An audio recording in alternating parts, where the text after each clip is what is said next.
Hello, my friends. How are you today? Believe it or not, I am actually coming to you from a Starbucks parking lot, which is kind of perfect for a Coffee with Gabi episode. So you might hear some cars driving by, but I didn't want to miss this chance to chat with you. It's Thanksgiving week. We all have lots of stuff going on. I am running around doing last-minute errands and getting some work done, but I was so excited to stop and chat with you here in this parking lot today. So I hope that you'll grab your coffee or your tea, that you are enjoying your post-Thanksgiving rest, and that you can relax with a cuddly blanket for a few minutes and spend this time with me, especially because today's topic is something that seems to be really resonating with a lot of people.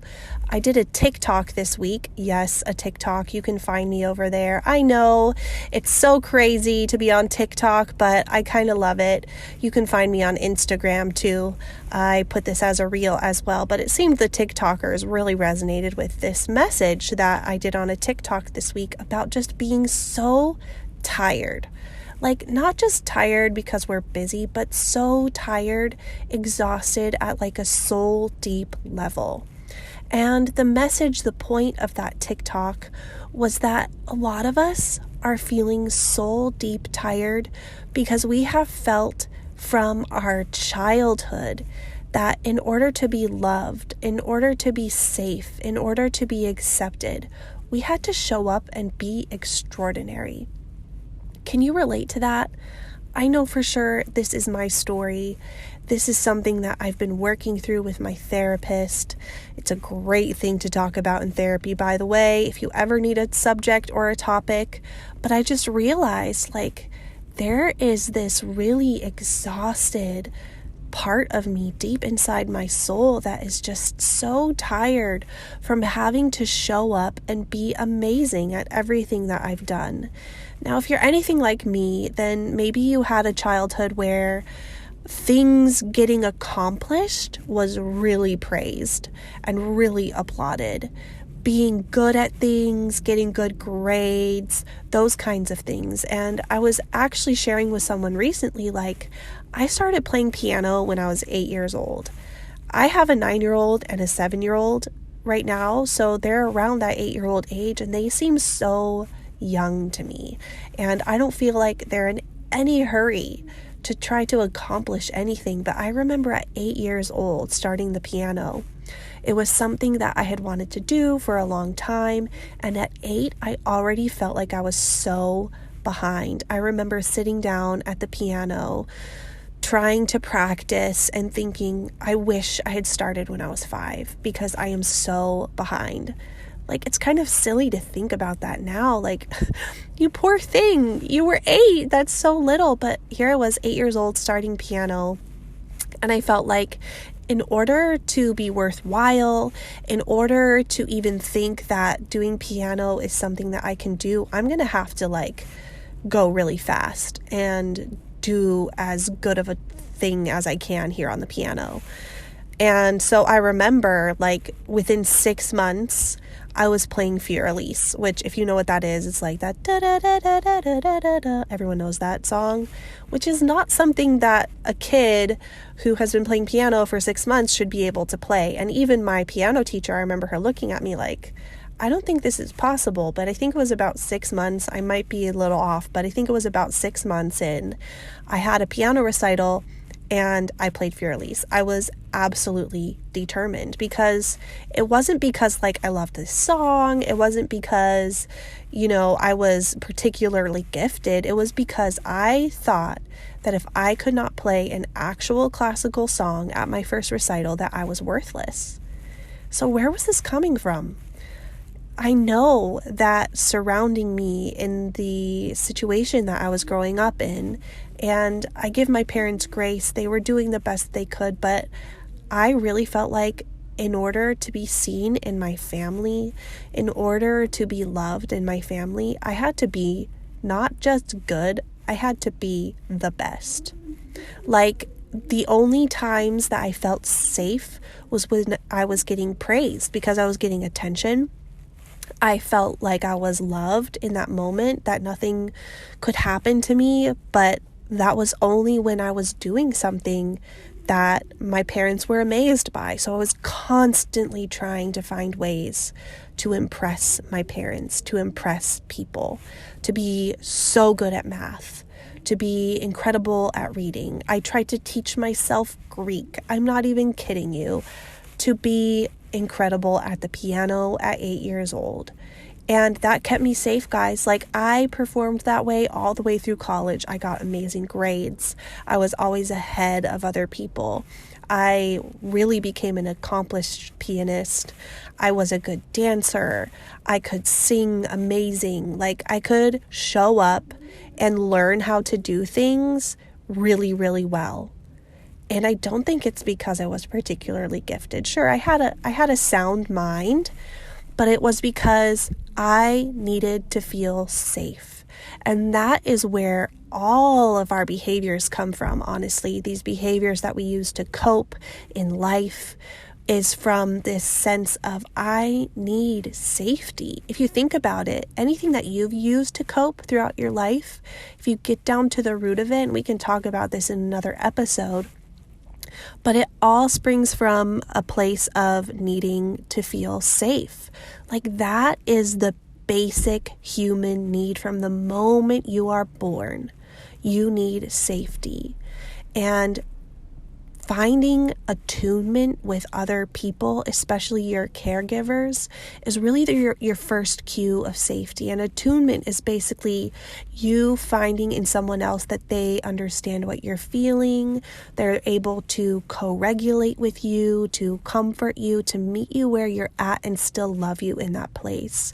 And attunement, honestly, was something that was really, really difficult for me to find during all of my formative years. And that's another story for another time, but the only time I really felt attuned to was when I did something great.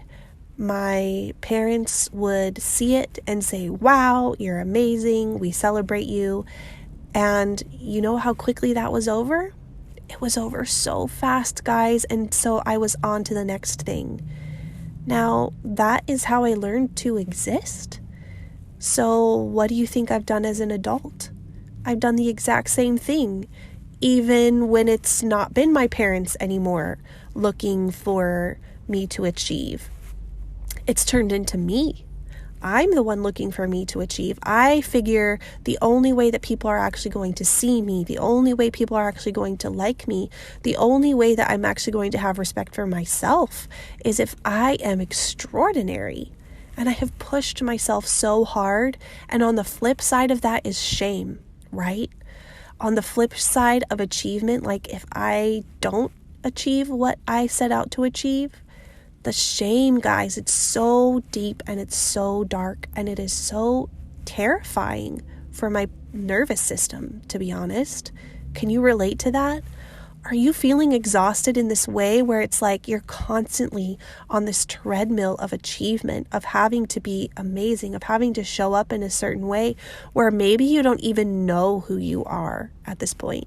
Maybe you don't even understand what it means to be you in a restful space.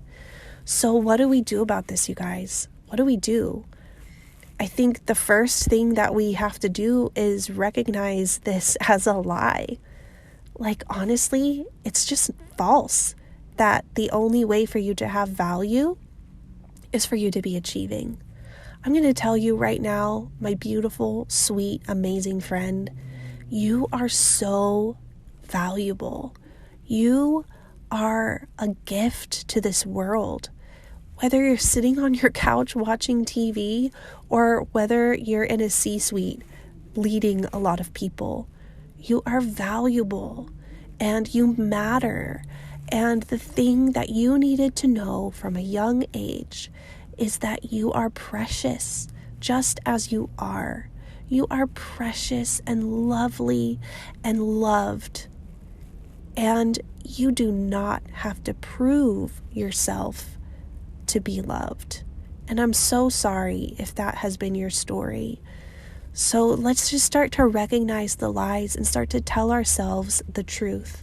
I saw another reel yesterday by someone else, a therapist, who was talking about core memories, like good core memories from childhood or from youth that you can go back to and feel what that felt like. And I was thinking about this yesterday because of that reel, and thinking, what is one of those core memories for me?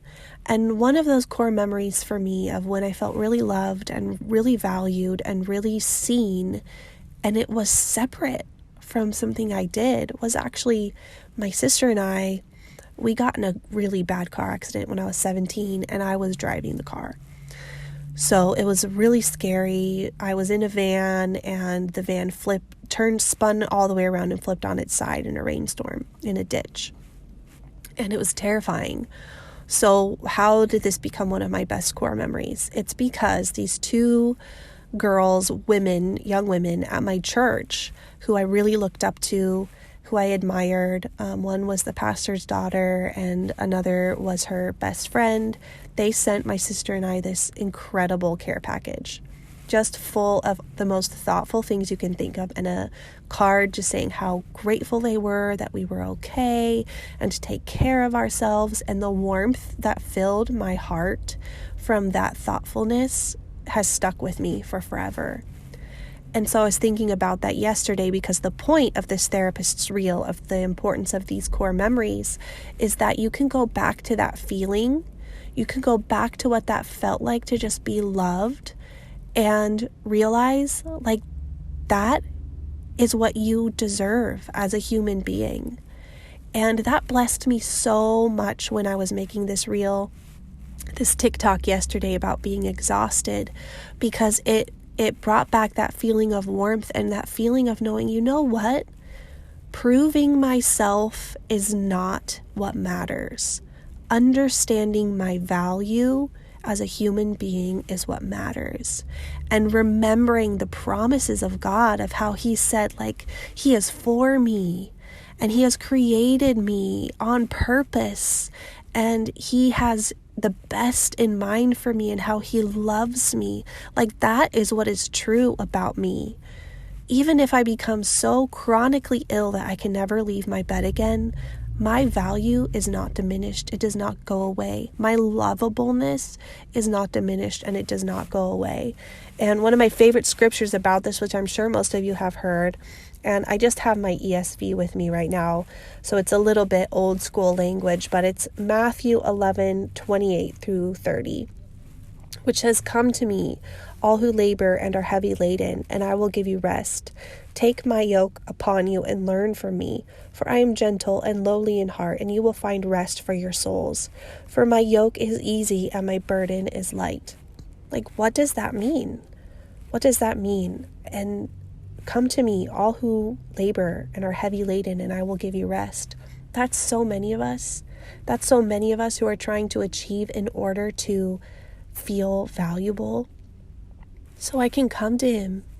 Coming to Him is remembering who He says I am, and it's recognizing who He is. He is the strength of my life. He is the one that makes things happen. He is the wisdom behind all the decisions. He is the one. I can come to Him and hide in Him and rest in Him. And taking my yoke upon His yoke upon me, like, what does that mean? I've read that in order to train like yoked oxen back in the day, or even probably today in some places where they still do that, they would put a younger ox with an older, more experienced ox who would really be the one taking the pressure of the yoke and teaching the younger one how to do this. And that is what it's like. It's like, if you yoke yourself with me, I'm the one, Jesus saying, I'm the one who knows how to do this. Like, all you have to do is walk alongside me. And there's so much beauty in that, you guys, because God is not a God of burnout. I promise you, He is not a God of performance or a God of burnout. And I know that we relate our experience to God with our experience with our families, but He is a perfect God. He is a perfect Father, and He is perfect love. So He's not looking for us to perform. He's looking for us to trust, to believe the truth about what he says about us and to rest in him. So I hope right now, whether you're listening to this right after Thanksgiving, through the holiday season, or any time, that you can take a few moments with your hot tea or your coffee and your cuddly blanket and just remember, I am valuable. I am loved.